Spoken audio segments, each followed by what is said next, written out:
Blackouts, brownouts. What are you gonna do if the power goes out? Let's talk about it. Welcome, YouTubers. So this is gonna be a rather,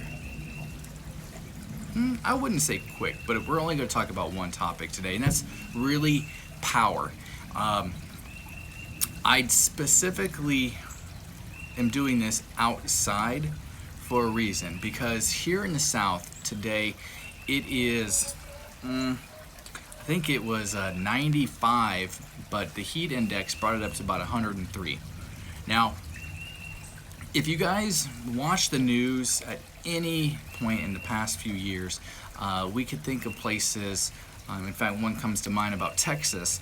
While it is a little bit different, it was during the winter, but the power went out for several days because of the power grid just couldn't deal with the frozen temperatures. I'm not exactly sure all of the details that went on there, but I'm looking at a few reports in front of me that they are already talking about and warning about the heat causing brownouts, causing blackouts, and it's sweaty. So I don't know, this might not be a big deal to you if you guys live up in Alaska or New York or Maine, places that might not see 100-degree temperatures for long durations of time.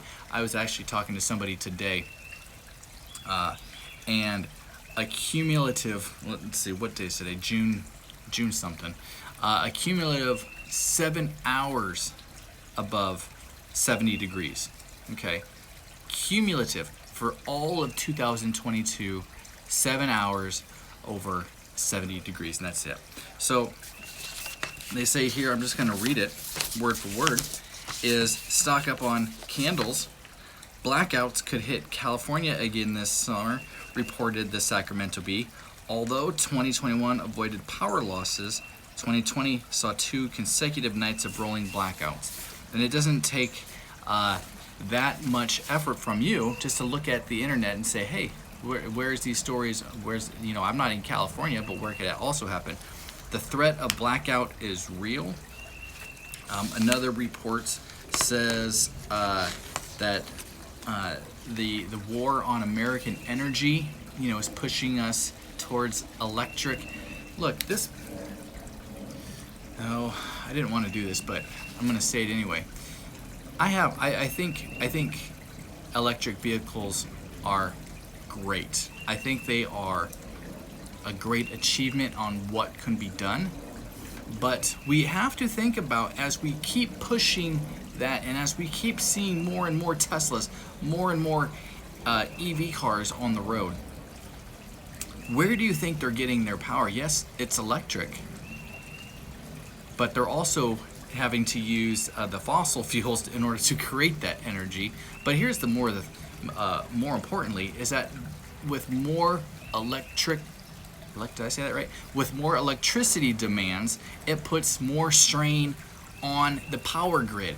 And I did this outside because what if you have your power knocked out and don't have your air conditioner during the summer?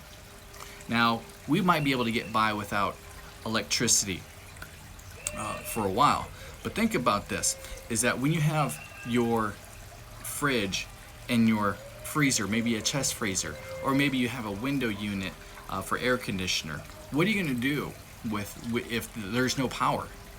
Okay, I looked at what our energy needs were, and we want to make sure that we have our food, and we want to be comfortable. I have a generator that I bought several years ago. It's a 4200, 4500 running. So it's a big enough, I should say it's a 3200 running, 4300 start. So while that isn't necessarily the biggest that you can buy, it's more than enough that would run for us, what's important, that we make sure that we have the refrigerator and our chest freezer with all of our food. As long as we got that, we can always go downstairs. We might be able to plug a fan in. We have ways to keep cool, right? So, but we don't have ways to keep our food cold and food safe if the power goes out for an extended period at a time. Now, we also have to think, okay, well, don't do this. Never, ever, ever bring your generator, your gas power generator, inside your house, okay? Carbon monoxide is not your friend.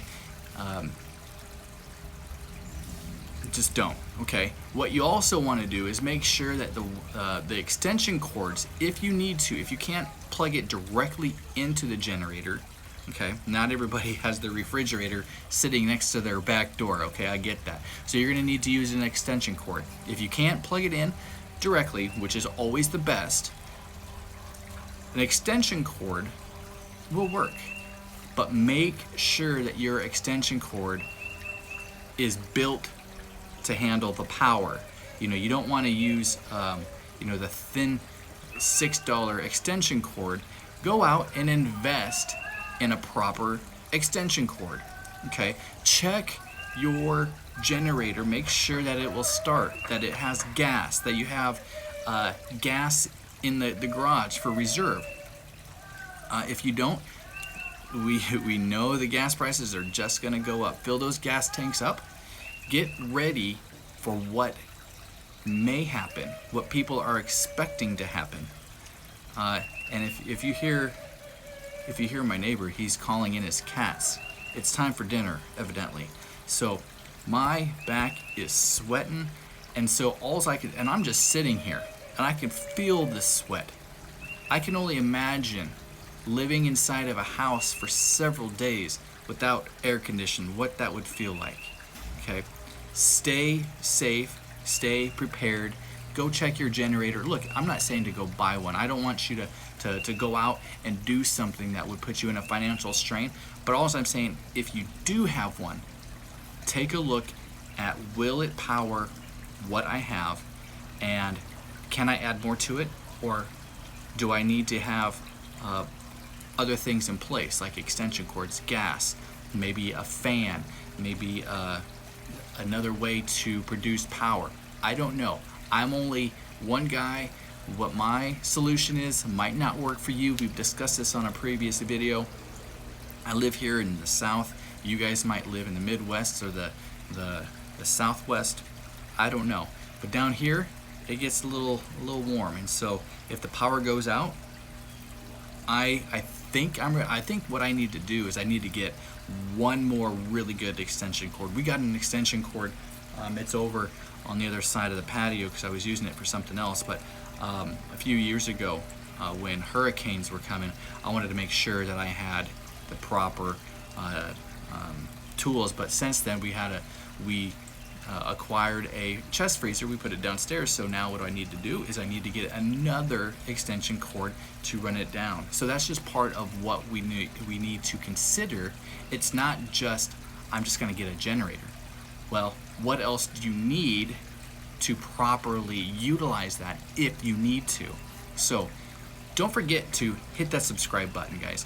Comment on, hey, this is the kind of generator I have. I have a Briggs & Stratton. I like it. I don't have one of those nice, quiet inverter generators. If we ever buy a camper to go camping, I might get one because nobody likes those loud ones sitting next to the campfire. I get that, but for our needs right here at the house, this will do just fine.